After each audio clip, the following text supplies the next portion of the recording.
Hey, BA fam. Welcome back to Brown Ambition. I could not be more excited about today's episode. We have real estate royalty, soon to be podcast royalty in the house with us. Say welcome. Welcome to Married to Real Estate themselves. We have Sherrod and Mike Jackson from Married to Real Estate, HGTV's own. Egypt and Mike have been together for 21 years. Oh, my days. And they are on top of being the stars of HGTV's top-rated show, Married to Real Estate, which drew over 19 million, no big deal, 19 million real viewers in its third debut season. Now they have their fourth season. Congratulations.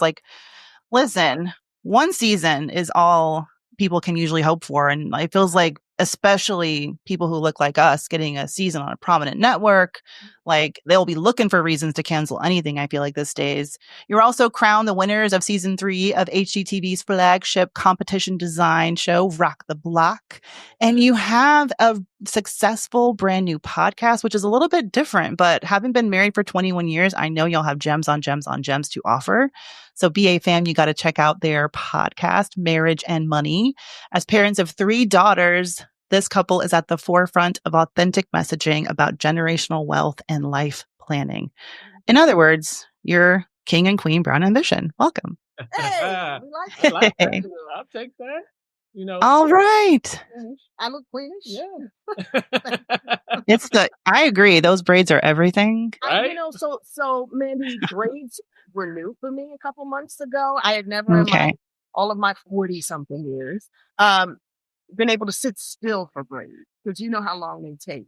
But honestly, I started. See all this. Yeah, thick, beautiful hair. But I'm like in this phase of my life where it's got to just be easy and carefree.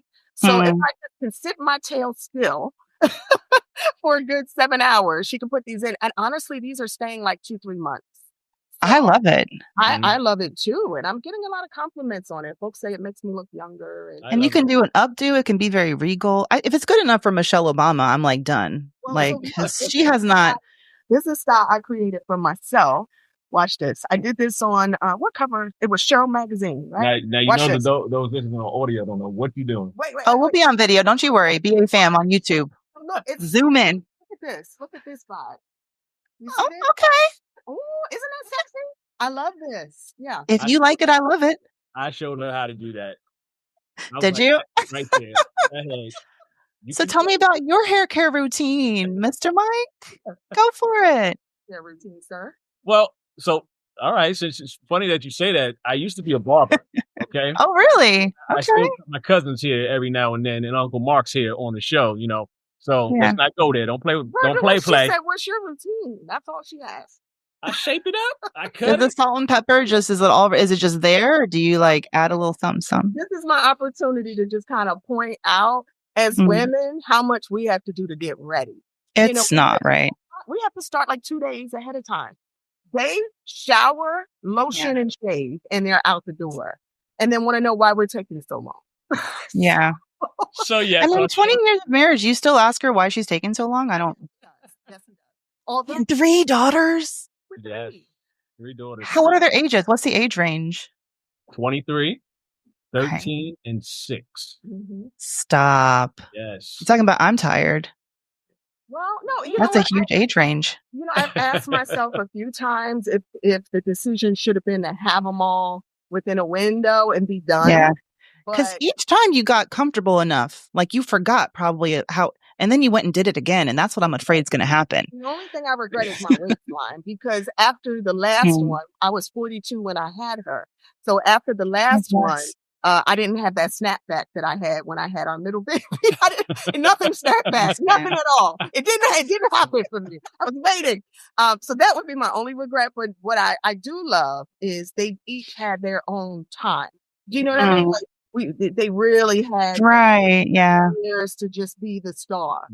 Yeah. So you know what's interesting about that gap is that they each have received different parents, right? Because we become people throughout the stages, and each one you learn more through each child. So Harper is the youngest one. She's 6. She has some amazing parents. She's living her best life. I know Harper.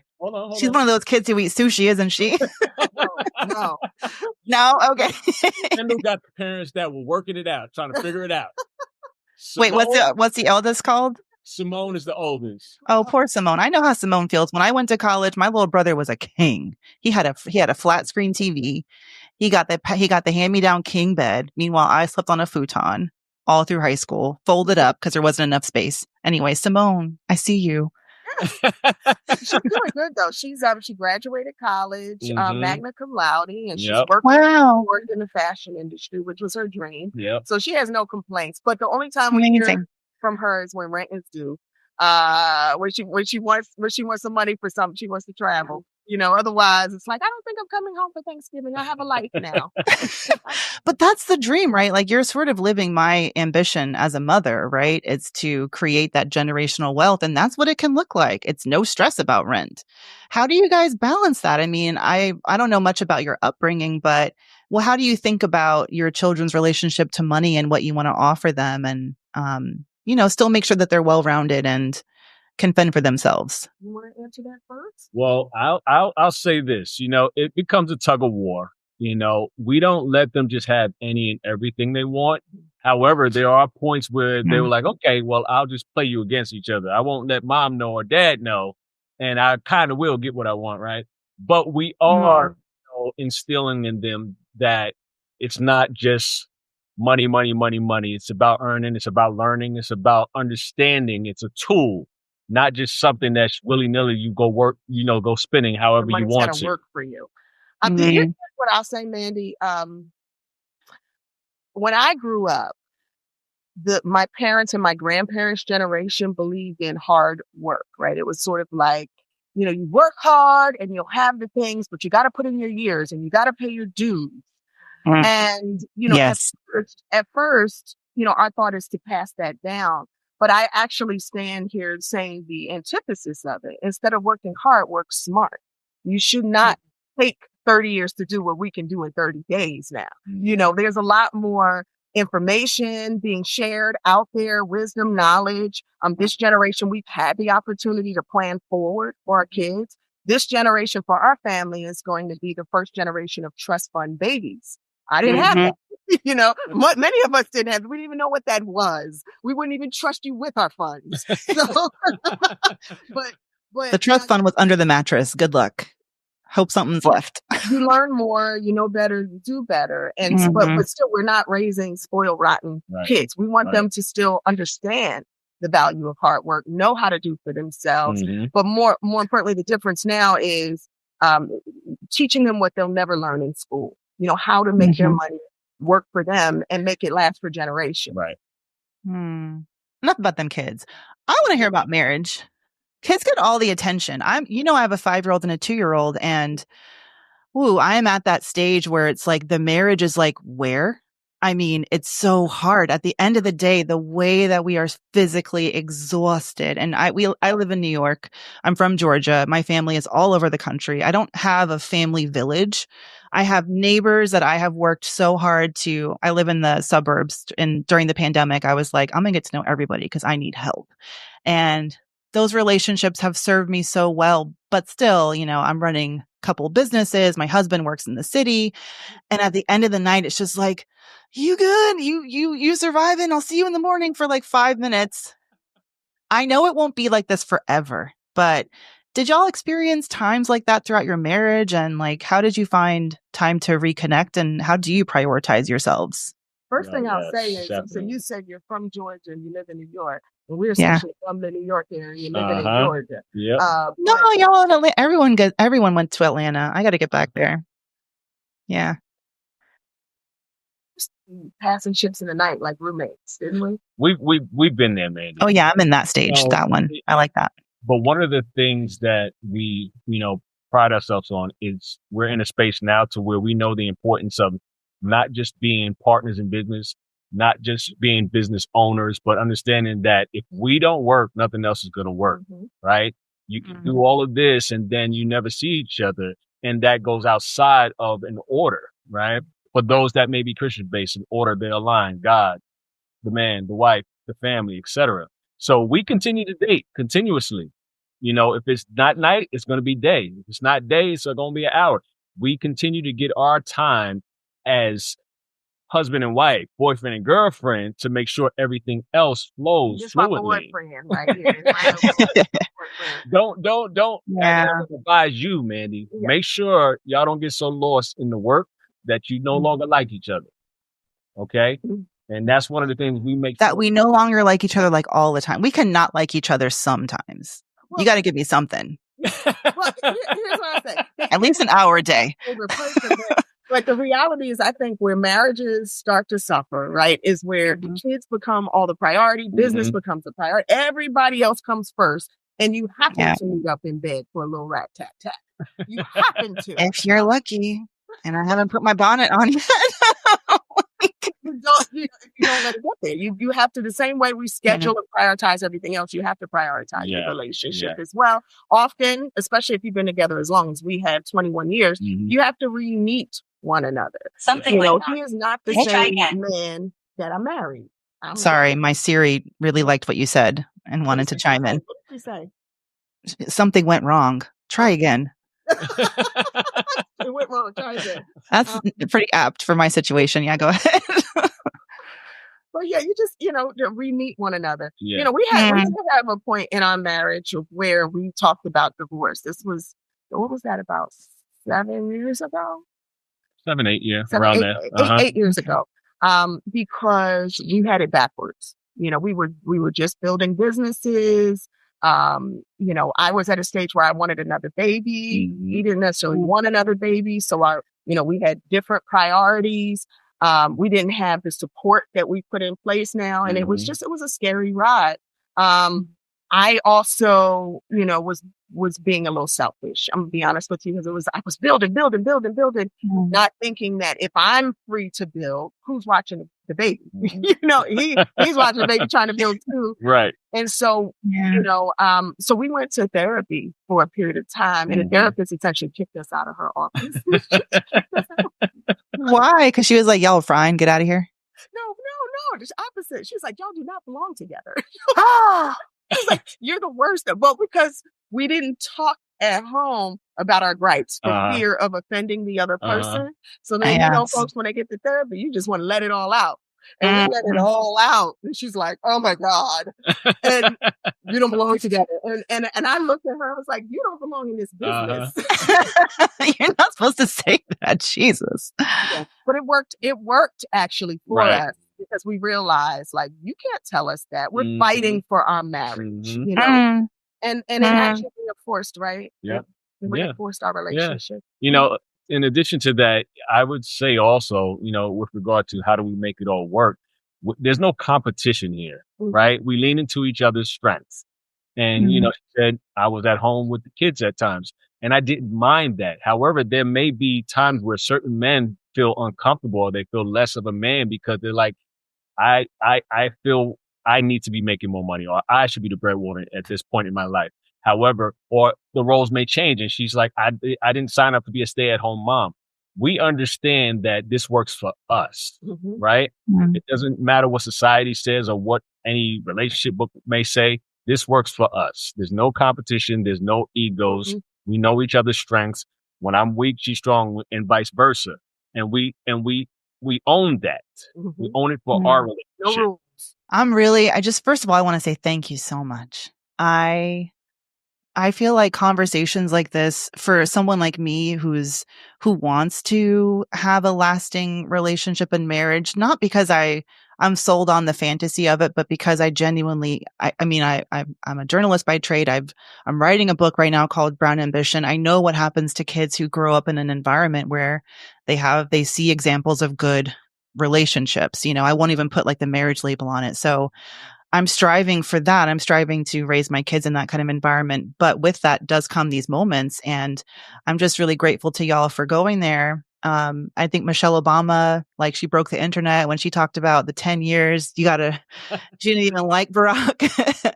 And Tabitha Brown and her husband, is his name Chance, I think. So more of this, please. Not because I think it's important to, like, for the, I don't know, not to make it like a tabloidy type thing, like, ooh, did you know?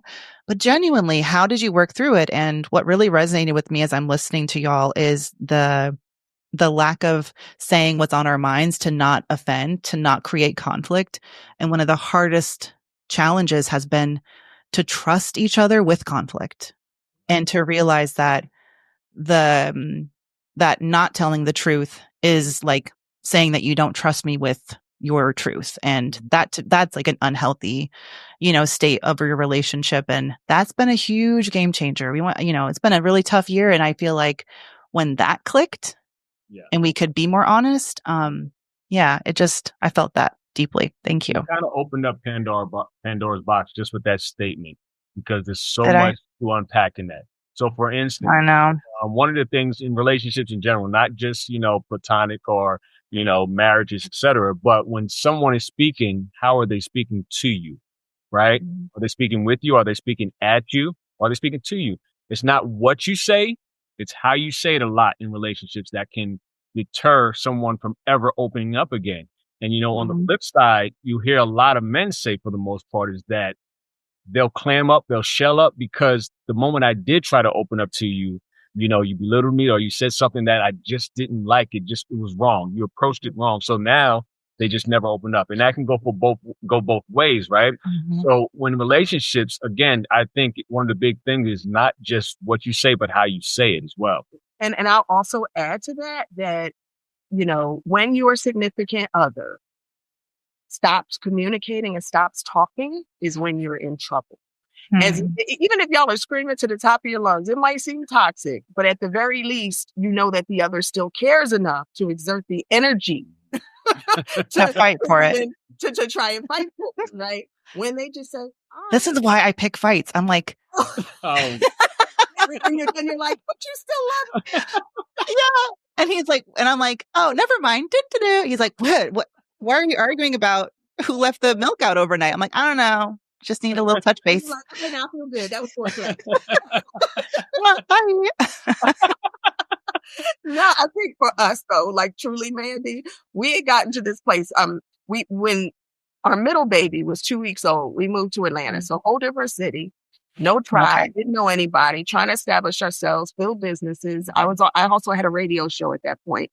And it was literally like starting all over. Mm-hmm. We bit off way more than we could chew. So you already having a new baby, new city, new jobs. And, it was going to like pressure burst pipes. We didn't account for that.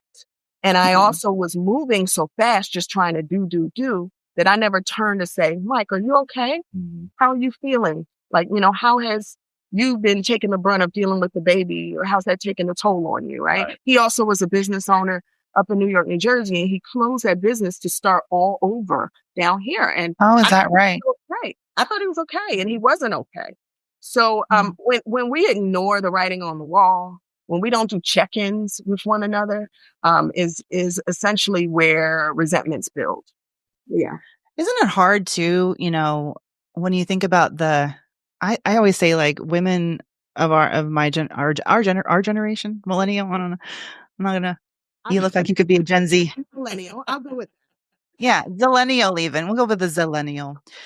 But there is this idea that like, oh, we can have it all, and you should get the job and go for the promotion, and like, and I'm a negotiation coach too, so I'm out here trying to teach women how to feel confident and secure that bag and have those tough conversations.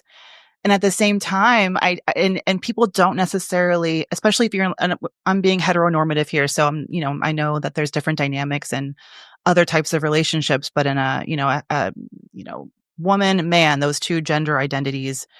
And as a woman, you get married and you're like, oh, but I'm the new generation. Like the husband's going to be a 50-50 equal domestic partner. And like all this is supposed to, and like, they're not supposed to complain about it. And so even being open to the idea that your husband needs support, or that I found myself expecting him to just like get with it. Like, this is a new age. Like, you're going to be changing diapers and be here all day. And like, if you don't agree to that, then you must not support women, and you must have issues. We need to unpack that. Let's go to therapy for you. And there's some humility. There's like, it can't be like so far in each direction if you want to have a partnership. Right. You know what though? The way you just said that, is actually dangerous. And what I mean by that is that's how a lot of young ladies are feeling like, or should I say, believe it should be. Oh yeah, I know. I'm saying that as like, we gotta. Oh, I know. And we I'm gotta saying backtrack a little bit. Somebody's watching and they feel like head nod is moving back and forth, and this is the new day and age. This is how you should be. And it's unfortunate, because a lot of men actually are perfectly fine with staying home and understanding that they can work from home and be an amazing man, right? And vice versa. But when the society says, okay, this is the new age, this is how it should be, but then you have a young man or you have a young lady that has never had the tools, have never seen what it looks like to be in a great relationship. All they see is what's on social media and what is blowing up on certain blogs or podcasts, and they run with it. And they can't figure out why their relationships are not working because they are going by what society said it should be. Yeah. Right? Yeah. Or the idea they have. Go ahead. Sorry, Egypt. I'm still stuck on heteronormative. That's a new word for me. Oh, really? Well, sorry. Yeah. I mean, it's what I mean by that is like, I think there's the traditional gender stereotypes in a relationship. I just didn't want to make people who are in same gendered, like they have a different, like my sister, for example, she's married to a trans man, and they have a different set of different kind of like societal, cultural like stories that they've been told about their different roles, and they're trying to figure out their new normal. So that's all I meant by that. I love that word. I was just like, wow, I just learned a new word. I'm gonna use it today. I'm using it. You're welcome. Thank you. I think at the end of the day, the same rules do apply. Mutual respect is it's just period. It's a grace that we should extend to everyone, not just the person that we're with. Clear communication versus assumption. If you assume you know how someone feels or how they should feel based upon however you're processing it, then that's where we're wrong as well. I think also having a base together, like in a coupleship, no matter whether you're heteronormative, whether you're homonormative, I don't know how you would call it, but there has to be some sort of return to return to start for a relationship that, if things start to go left, let's take it back to what we know grounds us. For us, it is prayer and meditation. That's beautiful.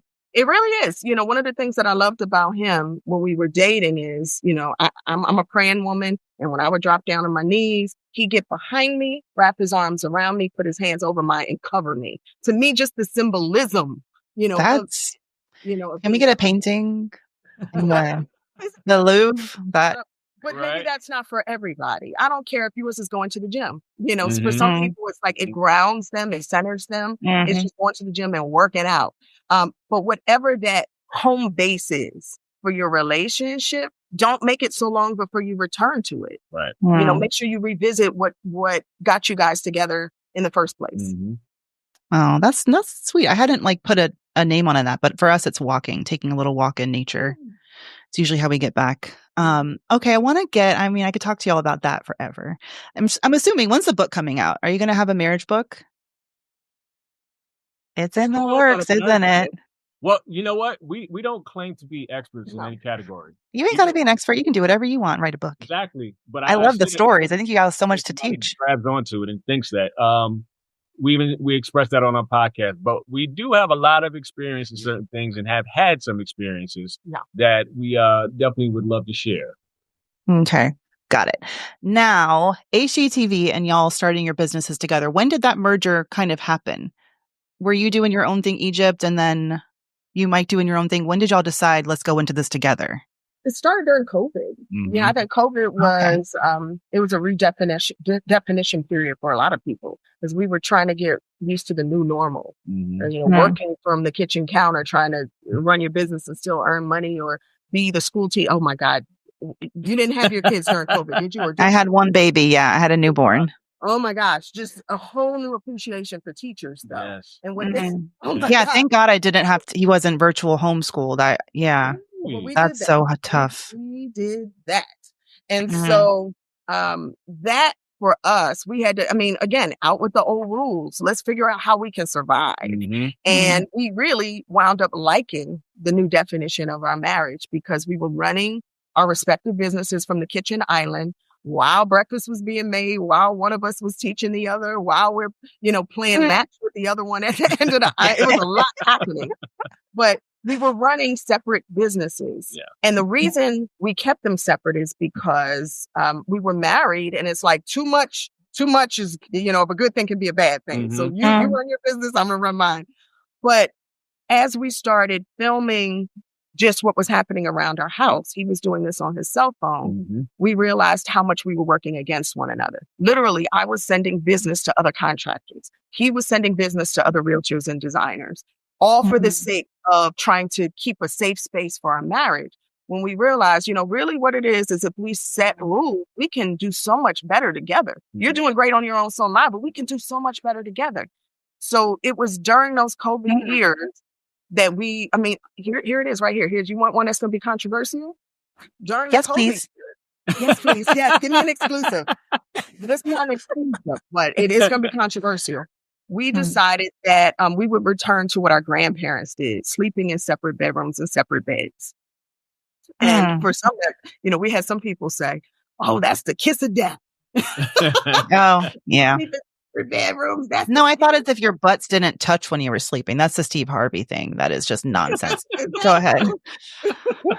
But it was beautiful for us, so much that we loved it, and we kept it up for a couple of years. Yeah. But it also helped us have that, that time that you need to just like to yourself, so that when you return to each other, you can be the best version of you. Yeah. And that's also how we decided that we would be able to launch our business as long as we gave the other their space that they needed when they needed it. So now let's elaborate on the room separation before somebody grabs that and tweaks it a little bit. They can grab it and say, no, that's enough. Let's leave a little bit to be, leave a little ambiguity. It's important in it because it's a blessing. A lot of folks don't have the ability to go into another room, depending on True. Especially you live in a loft in New York City. You go to the couch, I'm gonna go to the table. They don't have that ability. Yeah. But those that do understand that, man, I would love a reset right now. I'm not mad at them, but a reset would be amazing to listen to what I want to listen to watch what I want to watch. You know what I'm saying? To eat what I want to eat in peace, etc. So when that happened, it was a matter of where we saw that, okay, we both have the kids all day at the same time. How about let's do this? Monday, you have the kids. Tuesday, I'm going to this room and vice versa. And then it was like, it's co-parenting at its finest. There's some zen in this. It's not a bad deal, divorced parents. The co-parenting, I admire that. So bringing it into your marriage, it created such peace, because you got something. You don't want to get so lost in each other that you lose yourself. Bam, there it is. Yeah. Right? You still got to be you. You still got to have guys' night. You still got to have girls' night, and it all makes sense. Otherwise, it's like all I have is them. So when they're not here, I don't know what to do. Right? Don't lose yourself in work. Don't lose yourself in each other. And so during that time, Mike, when you were in Atlanta, and you said you weren't doing so well, or Egypt said that. I'm wondering how did you go about as a man building community in Atlanta, and how did you make those connections, and then Egypt, how did you help him? Because sometimes I'm like, do you want me to set you a play date? Because I feel like I'm so good at making connections. I'm like, your friend from college. Yeah, I'll email his wife. We'll get you guys together. But how did you do that, Mike? I didn't, and that's part of the problem, because the person that I am, I'm going to hold on to things. Nobody needs to know what's going on within my household. So unless you were one of my cousins that I have 10,000 of, or one of my great, great, great friends that I went to school with, there's only 2 of them that are here in Georgia. My thing is, in your household, you can't tell everybody everything. Otherwise, they start judging your other person. So my thing is, I had to work on it internally, right? And I also knew that it wasn't forever. This is just a time period in my life that is in transition phase. So the new phase is coming. So I'm not going to get as frustrated. The frustration came in when you try to explain yourself or you request certain things. And again, how the person responds in their tone, what they say, that's what makes it worse. It's like, okay, we moved here because of you. And I'm not where I need to be, but you're not even respecting just little requests or certain things I say, right? So it wasn't listen, I love being a girl dad. I would do that in a heartbeat if there was nothing else. I don't care about finances or the look. That wasn't the issue. It was, again, let's just still treat each other with respect. No matter how much this person may have or we may have, it's just that mutual respect. Yeah. But I will say, because, one of your questions was, well, how did you build community and, to be able to have guys' night and what have you? I think us recognizing that did come out of therapy, us recognizing that part of our challenge was when we moved here, we only had each other. Mm-hmm. 'Cause, up north, he had a huge group of friends. I had a huge group of friends. And when we moved here, we really did have to cling to each other. And it was just too much. Like, was that during the pandemic or before? Before. Okay, before. And so again, intentionality in what we do across the board is important. When you recognize that something is really missing that you need, maybe you thought you didn't need it as much. I need girl time. Yeah. I'm a girl's girl. Yeah. He needed guys' time away from all the girls in the family. Right. Yeah. And so what we did was start to become intentional about forging relationships.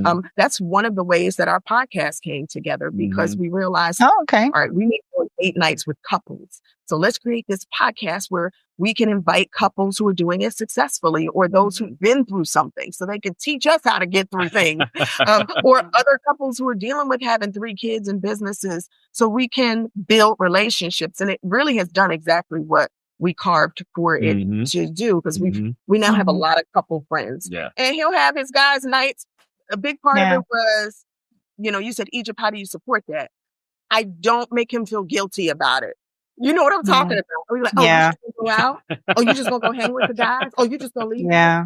I don't do that. Because y'all have a secure base now, and you're not.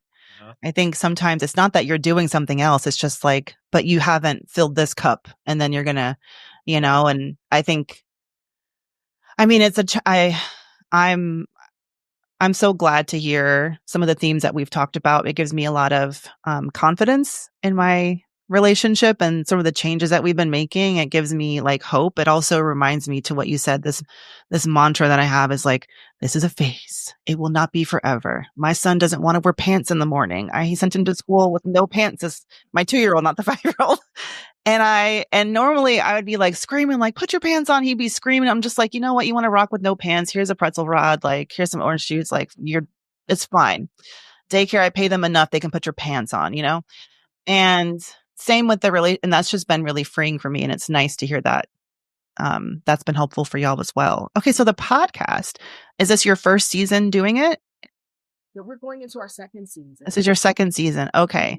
So can you tell BA fam, like, who's your ideal listener? Like, who do you want to reach and who's the podcast for? You want to go first? Ideal listener? Me, obviously. 18 up. But not for nothing. So again, it's marriage and money. So we don't just hone in on relationships. Your average teenager can tune in and hear some advice on financial tips, right?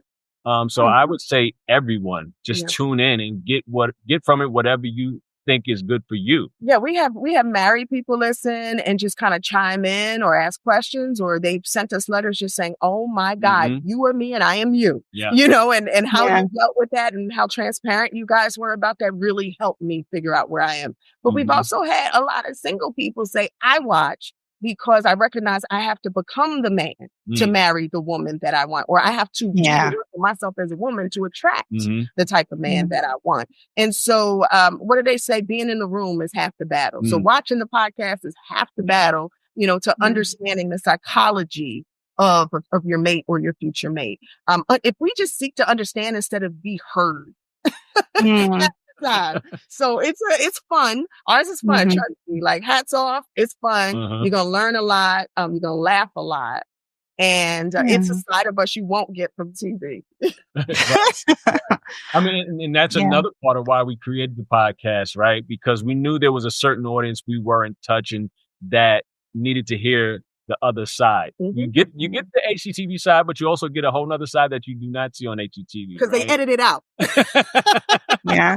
And, we've had folks come up to us, and even those that come on the show, if they've ever had hesitation, they'll watch it and go, oh, I can do this. And I'm saying that to say because our show, yeah, we go there, but it's such positive energy. You know, we're there to inspire, share our experience, share the couple's experience, not to tell you what to do and this is how it's supposed to be done, because we don't do that. We don't know that. We're still, we're forever learning. Truly, right? Mandy, what our podcast should be called is Figuring It the Hell Out. I would tune in immediately. Money and marriage is just like, oh, ew. I mean, no, like marriage is hard. Money is, well, for me, I love talking about money, and marriage to me is a challenge, but it's almost like the two most emotionally charged topics in a relationship. I know we don't have a lot of time left, so I did want to ask y'all, just financially speaking in your relationship, what are some of the, if you can like pinpoint a couple of lessons to leave BA fam with some gems on, learning how to talk about money in your relationship and do that in a healthy way.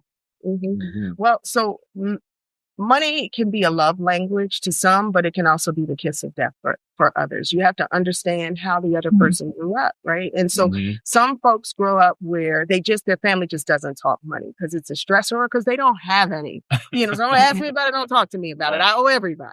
And so it can cause a level of discomfort. It's also one of the top reasons. Let's not just talk marriage. Let's talk relationships. It's one of the top reasons that relationships fail because of either financial infidelity or, feeling like the yolk is unequally balanced, if you will, and resentment grows often.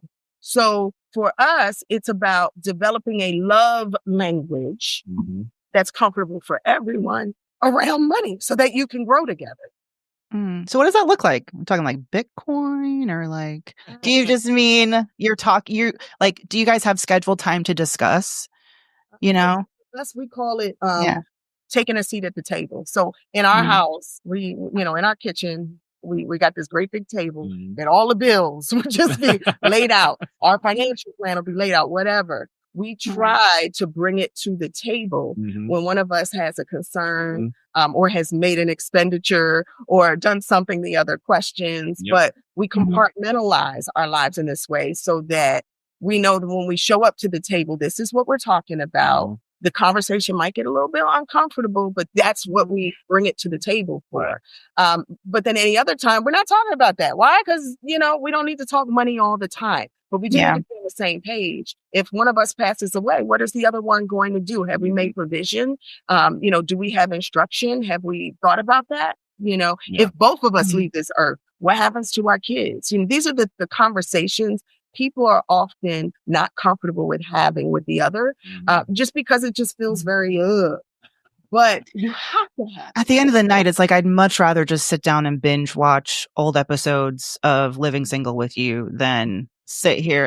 And so you go for what's comfortable. Like, we're really going to spend the 15 minutes we have.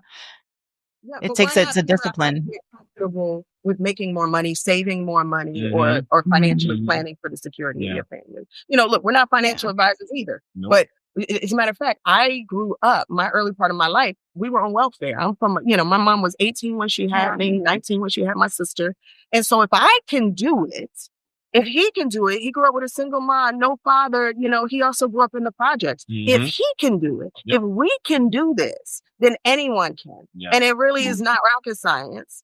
It's just about being in the room, getting the information and using it. I would say this as well as a couple. And again, like you said, even beyond marriage, before that, is that understand that you don't know it all, right? And be okay with that. It's okay to reach out to financial advisors. It's okay to reach out to an elder or a mentor that can help you, right? Because you don't want to sit there at the table or wherever you may meet up and feel like you're either hiding things because you don't know it, or you just don't know it and you're being prideful and you don't want to say anything. So don't be afraid to reach out for those that know more than you. Hey, Mandy. Yes, ma'am. I know what you're thinking. Yeah. Again, about that living single. So I can see your face. So let me just approach you this way. Okay. The sex is so much better when you don't have to worry about finding. Just any sex, and just the sex happens is probably like a direct relation, like a direct symptom. Have fun, okay? Just get it out of the way, handle it. So you don't have resentment. Yeah. Let Liv is single watch you. Wait, dang, because I did have a thought, but now I done lost it. No, I wanted you to. Oh man, I'm the same way. If I have a joke, I gotta say it. Dang it! What were you saying, Mike? Oh, you're talking about marriage. This is also like postpartum brain. Okay, whatever. I said reach out to people that know more. Oh, right. Oh, thank you. Yes. I really want to ask, I've been asking this of guests, is tell me how you stack your money team. Like who's on the team? Because you guys said that, with your, I don't know if it was your second or your third daughter, after going through that like not great couples therapy experience, that then you were like, we need to build a team of support around us. So can you talk a little bit about that? Because there is this misconception that it's just you two against the world when really you need. Hopefully you're going to tell me that we need help, right? Listen, you don't have to have a lot of money. You don't have to have a lot of money to get a financial advisor or to build a team. You don't. You can start from where you are with what you have. And just what you really do need to do is develop discipline. But for us now at this phase in our life, what I recommend is you get a financial advisor, make sure they're a fiduciary. There's a difference. Oh, yes, you're speaking my language. Work in our best interest, no commissions. Right? So you get yourself a fiduciary financial advisor or manager. You also need an incredible CPA. That's important because it's not about how much you earn, it's about how much you can keep. And do you guys have the same CPA? Yes, we do. Mm-hmm. Okay, gotcha.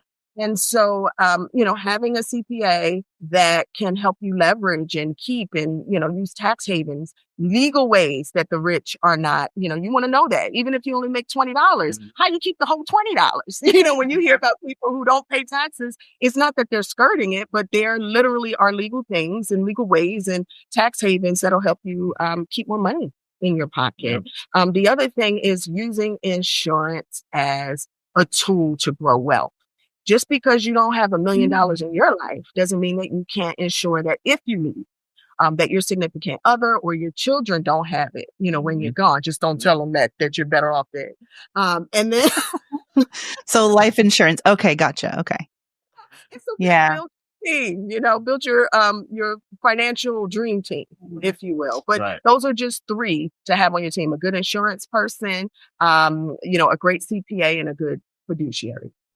But what about with like the day-to-day duties and things that for us as a couple, it's just like, do we need to be doing the lawn ourselves? Do you guys spend a lot on like the domestic kind of help? Do you spend on extra childcare, nannies, tutors? That's exactly what I was getting ready to go because a lot of people are like, yeah, financial sounds good, but I can't even afford to get out of the house because I have kids, right? So we also have an amazing support system. I mean, when we moved here, several of my family members moved here, including my mother. Not right away, my aunts. Not right away. But they believed we do tend to suck them in. What we were doing, and they understood that they're going to need some help. So we are only able to do all that we do because we do it in peace, understanding that the girls are fully safe and okay. By those who raised us. Exactly. So we have that. That's great. Around the house, yes. We have the landscaper, we have the pool guy, we have people that allow us to be able to, again, be creative, go out and break the deals and get the deals. Otherwise, it just wouldn't work. However, I recognize what you're saying, Mandy. There's folks watching who don't even have family or don't have that support. And so, again, how do you start where you are? And the reality is, if nothing else, women, we are resourceful, right? We are resourceful. And so there are home pods. There are networks of single mothers. There are networks of, mothers out there trying to get their life, that if you team up, maybe you can't afford a nanny by yourself, but maybe if you and 2 other or 3 other stay-at-home moms or mothers who want to get back out into the work sphere, team up together, you can afford a full-time nanny, right? And it's just a matter of whose house are the kids going to be at this week, or where's the nanny going to watch the kids, which is the safest house, which is centrally located. But then together, again, that's what I say, we can do a lot on our own, but we can do so much more together. Don't be afraid to ask for help. And I do believe it's called the Brown Ambition Podcast. I do believe as brown women, we often think that we have to wear an S on our chest and be all things to all people, and that it's almost blasphemy when we say I can't do it or I need help. And we have to stop that. We just have to stop that because unrealistic expectations for us to live up to, which is why mental health issues are at an all-time high. So if you need help, if you need resources, guess what? We have so much at our fingertips that you can find a support group. You can find a Facebook page or Facebook group of people just like you feeling the same and connect. Ask for the help. Do the research on them though, because you can't trust everybody. Yeah. Yeah. Right. But gotta scare them right before the end. We know. I think that's beautiful. I have what I call a sister wife. Only, not the weird husband part, but just she and I together. And I told her, I'm like, every Sunday we need to have a talk. What do you need? What do you need? What deadlines are at school did I forget about? I just love that message. I hate that you have to go, but it's been so wonderful to get to know y'all. Thanks for sharing your light with me and such great vibes and giving me just all these gems. Oh yeah, in the BA fam, not just me. But thank you so much for the gems. Shout out to the BA fam. Listen, Mandy, make sure you get your son some pants, okay? I sent him with pants. They were in the bag.